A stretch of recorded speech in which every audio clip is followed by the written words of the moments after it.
Good morning मंडळी.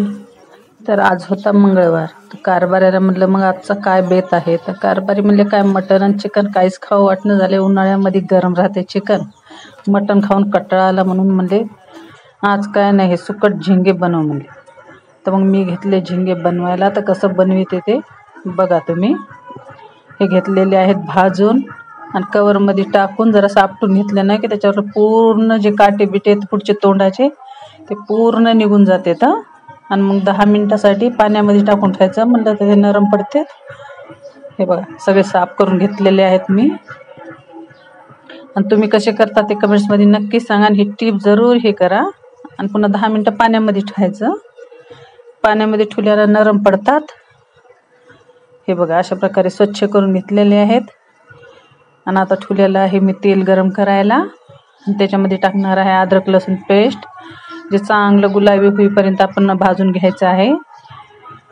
आणि पुन्हा त्याच्यामध्ये टाकणार आहे मी पुदिना, टोमॅटो आणि कांदा आणि कोथिंबीर. ह्याचं पेस्ट बनवून घेत असते मी प्रत्येक नॉनव्हेजच्या मसाल्याच्या भाजीसाठी.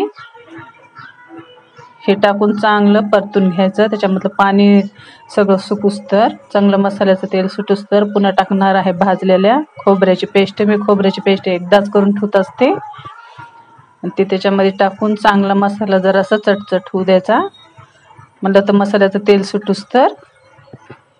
ही टाकलेली आहे खोबरे पेस्ट. आणि भाजून खोबऱ्याची पेस्ट केल्यानं भाजीला कलर खूप छान येतो. आणि पुन्हा मी टाकलेले आहेत त्याच्यामध्ये 2 अंडे, ते फ्राय करून घेतलेले आहेत.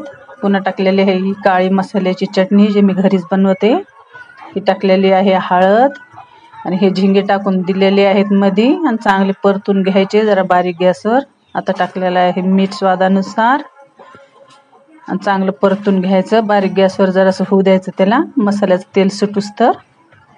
आणि बघा किती छान 2 अंडे टाकल्यामुळं खूप छान लागते बरं काही भाजी. ह्याच्यामध्ये नक्की तुम्ही पण ट्राय करा. आता मसाल्याचं तेल सगळं सोडलेलं आहे मसाल्याने. आता मी थोडंसं टाकणार आहे पाणी, कारण आम्ही 2घंच जण खाणार आहेत म्हणून थोडीशीच भाजी बनवलेली आहे. आणि आता जरासं हिला बारीक गॅसवर कढू द्या. कढल्यानंतर मी हिला आता बाउलमध्ये टाकून घेणार आहे. आणि थोडीशी कोथिंबीर टाकून सर्व करणार आहे. आणि कशी झाली काय नाही ते कमेंट्समध्ये नक्की सांगा. आणि चॅनलला सबस्क्राईब करा.